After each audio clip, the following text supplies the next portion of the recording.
कमाल के कमाल के।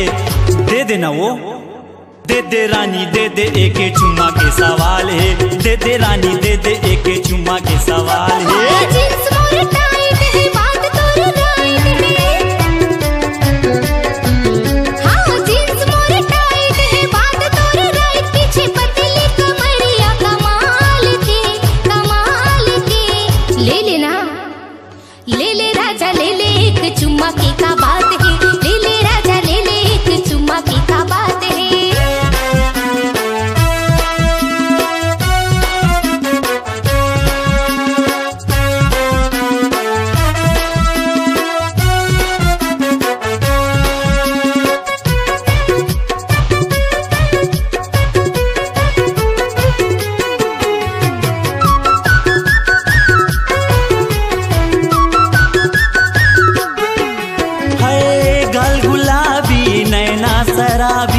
कान में झुमका डाल के ले ले मांझा मस्ती तय कर ले, रख ले जवानी संभाल के।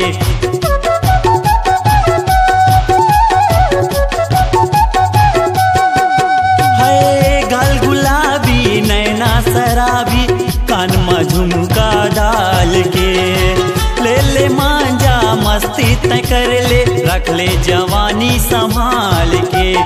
रूप तोरे वाइट है चेहरा पे लाइट है, रूप तोरे वाइट है चेहरा पे लाइट, पीछे पतली कमरिया कमाल के कमाल के।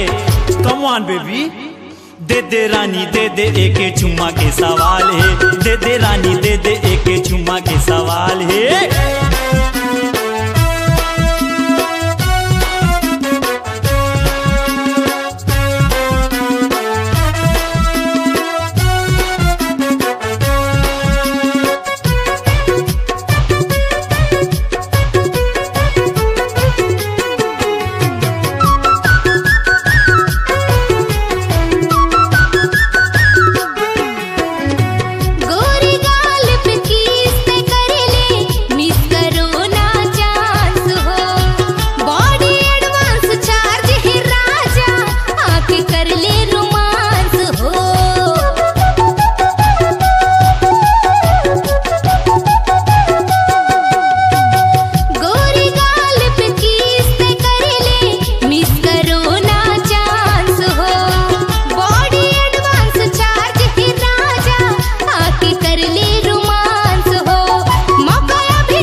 चुम्मा के सवाल है, दे दे रानी दे दे एक चुम्मा के सवाल है। वो ले ले राजा ले ले एक चुम्मा की का बात है, दे दे रानी दे दे एक चुम्मा के सवाल है। ले ले राजा ले ले एक चुम्मा की का बात है, दे दे रानी दे दे एक चुम्मा के सवाल है।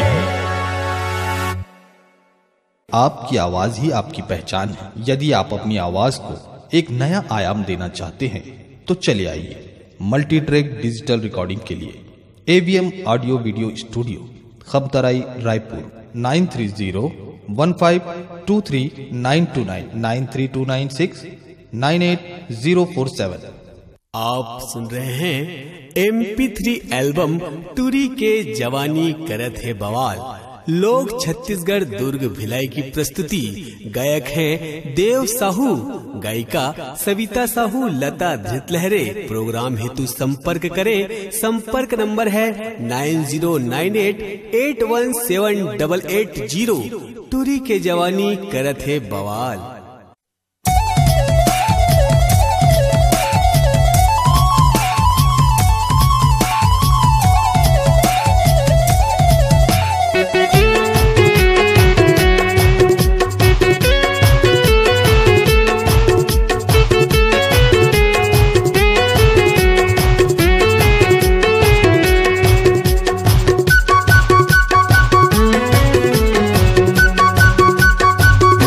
ओ